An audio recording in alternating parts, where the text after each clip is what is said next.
mengatakan kalau tidak percaya pada Habib berarti lama-lama tidak percaya pada Islam. Cara berpikir ini saya masih bingung. Tidak percaya pada Habib berarti tidak percaya Habib itu cucu Nabi lah gitu. Maka itu sama saja dengan tidak percaya kepada Islam. Lama-lama akan tidak percaya pada Islam. Ini dalam teori silogisme, ini muqaddimah sugro, muqaddimah kubro, natijahnya ini nggak pas. Memang Habibnya sebagai apa?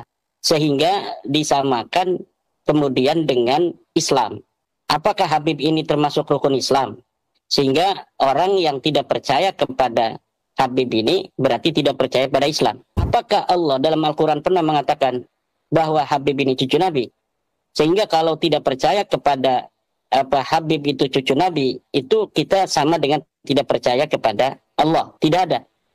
Apakah nasab Habib ini setelah disebutkan oleh Nabi Muhammad? Tidak ada. Tidak ada. Nabi Muhammad pernah dalam hadisnya, nanti anak cucuku akan ada yang bernama Alwi. Dia akan punya nama anak namanya Muhammad. Nanti Muhammad akan punya anak namanya Alwi. Tidak ada yang demikian itu. Kalau dia bukan ucapan Allah, dia bukan ucapan Nabi Muhammad, lalu kita tidak percaya bahwa Habib ini cucu Nabi, apa konsekuensi kita keluar atau tidak masuk dalam kategori iman itu dari mana? Tidak ada. Maka UAS ini dalam bicara, bolehlah kita mendukung Habib ya, mendukung atau jadi mukibin. UAS jadi mukibin silahkan saja. Tapi jangan bodohi jamaahnya.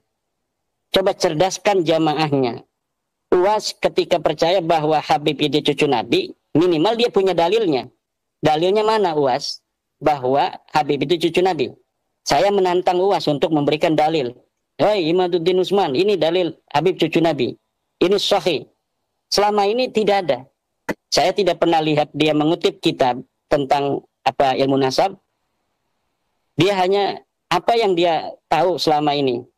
Nah ini menutup jamaahnya untuk cerdas. Jamaahnya UAS ini kan bukan jamaah NU.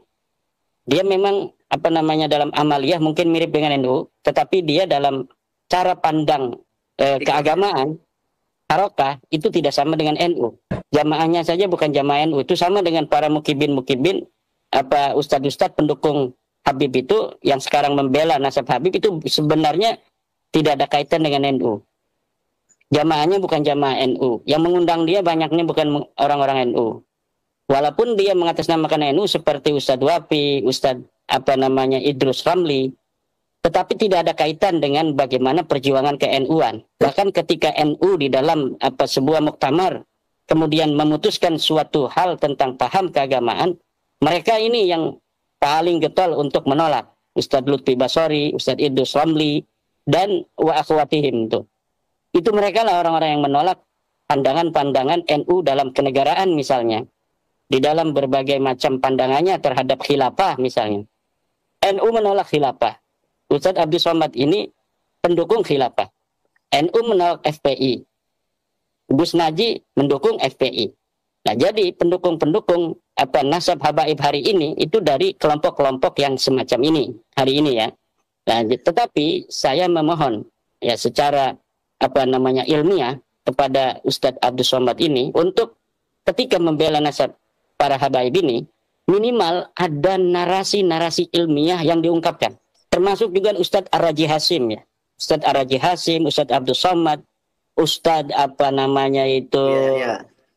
Yahya ya Buyang. Buya itu kan marketing aja itu kan. Lah ini tolong ada dalilnya. Jangan jadikan masyarakat bodoh hanya untuk bertaklid. Sementara Allah melarang kita untuk bertaklid. Wala taqfu ma laisa laka bihi ilmun. Jangan engkau ikuti sesuatu yang kamu tidak ada dalil di sana. Kenapa Ustaz Abdul Somad tidak mengikuti Al-Quran? Al-Quran melarang kita untuk mengikuti sesuatu tanpa dalil.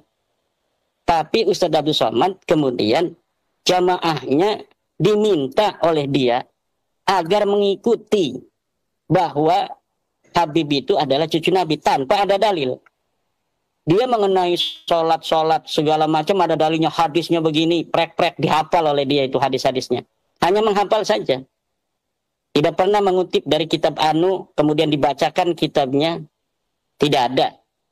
Hadis-hadis itu orang yang tidak bisa baca kitab kuning pun, kalau ada jabar jernya itu bisa membacanya. Maka seorang ulama itu bukan hanya dia yang bisa menghafal hadis-hadis dan menghafal ayat Al-Quran, tetapi dia yang memahami Al-Quran dan memahami Al-Hadis untuk menjadi sebuah way of life bagi umat Islam dalam menghadapi tantangan setiap masa.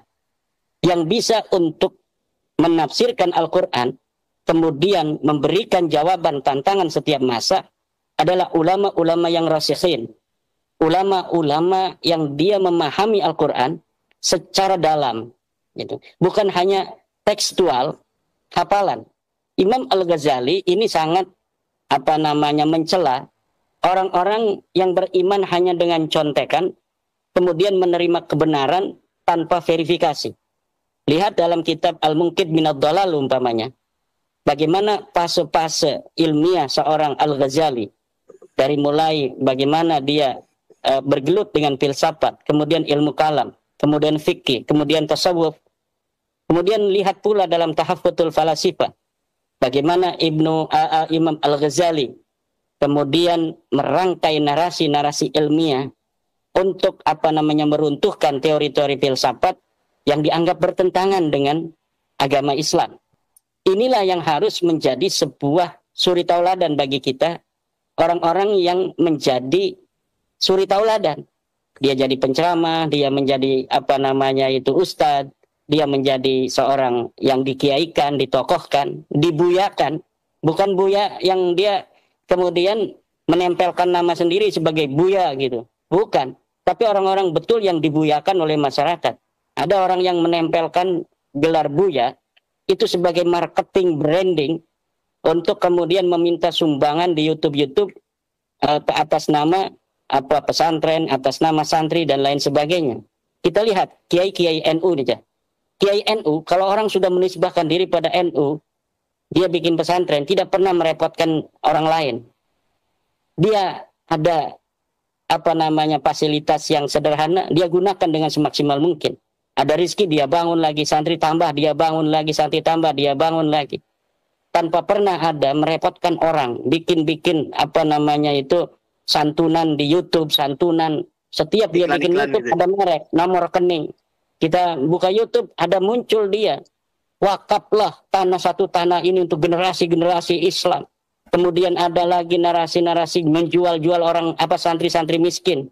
Santri miskin begini, ya Allah, berikanlah kemudahan rezeki bagi orang yang membelikan satu Al-Quran untuk kami membaca Al-Quran. Kemudian ada Al-Quran lusuh diperlihatkan. Itu yang iklan itu mereka itu orang-orang yang hari ini getol-getol itu menyerang-nyerang daripada pandangan keagamaan Nahdlatul Ulama yang walaupun di dalam amaliyah mirip dengan Nahdlatul Ulama. Tapi ketika kita melihat para kiai-kiai Nahdlatul Ulama, tidak ada yang seperti itu. Tidak ada yang mereka itu jual-jual nomor rekening di YouTube.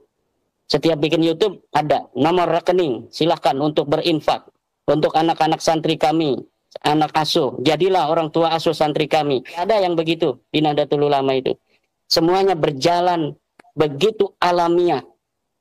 Siapa orang yang mau mondok, ketika dia mondok, orang tuanya punya duit, ya seperti biasanya makan sendiri. Ketika tidak ada, ini kiai mohon kepada Allah, bukan mohon pada YouTube, bukan menjual-jual nomor rekening, tapi dia mohon aja semampunya dia bantu orang-orang yang miskin yang ingin belajar di pondok pesantrennya tanpa harus diketahui oleh orang lain dan tanpa harus menjual-jual santri itu kepada orang lain pula. Nah, ini yang saya amati dari ustadz-ustadz YouTube, ustadz-ustadz model-model zaman sekarang seperti yang sedang kita bicarakan itu. Nah, ini jadi berilah kecerdasan kepada jamaah kita untuk mempunyai cara berpikir keislaman yang sesuai dengan ajaran Kanjeng Nabi, sesuai dengan ajaran Al-Quran. Bagaimana ajaran Al-Quran? Ajaran ilmiah. Wala taqfu ma laysa laka bihi ilm. Jangan kau ikuti sesuatu yang tidak ada dalil. Kalau mau membela nasab Alawi itu sahih, mana dalilnya? Ayo kita berdiskusi, ayo kita bicarakan, mana dalilnya? Kita sudah mengetahui dari para orang-orang yang membela, tidak ada dalil. Tapi sekali lagi, apapun yang terjadi, ini penting untuk digarisbawahi, Apa yang kami lakukan itu adalah hanya sekedar kami ingin katakan bahwa pengakuan Anda sebagai cucu Nabi tidak terbukti. Anda bukan cucu Nabi. Ya, tapi itu bukan karena kami membenci Anda, tapi karena kami ingin memberitahu kepada Anda sesuai dengan ilmu, sesuai dengan kajian ilmiah, bahwa Anda tidak terbukti sebagai cucu Nabi. Itu saja.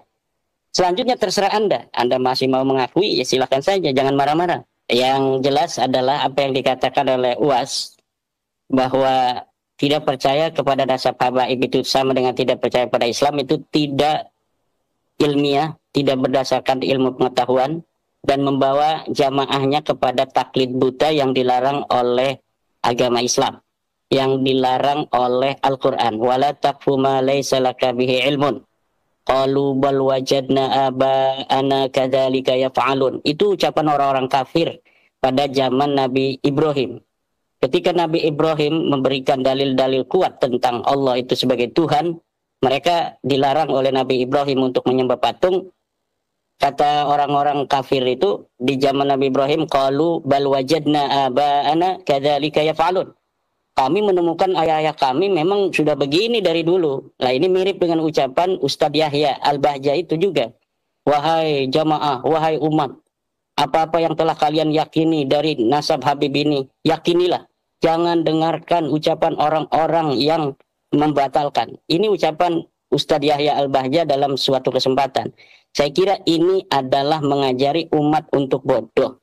Jamaahnya itu ditutup untuk berpikir secara ilmiah, berpikir secara kritis standar santri-santri NU. Saya begitu aja. Mereka tidak mau menjadikan jamaah mereka kritis standar santri-santri Nahdlatul Ulama, karena memang mereka bukanlah fungsionaris, pejuang-pejuang ajaran Wali Songo, ajaran Nahdlatul Ulama. Juga yang terakhir, bahwa dari perbincangan kami tadi, Ustadz Wafi bukan representasi santri Nahdlatul Ulama, bukan representasi santri Nusantara yang mengatakan bahwa ilmu nasab itu salah satu kaidahnya surah istifadah cukup untuk dijadikan tools pengisbat nasab walaupun bertentangan dengan kitab.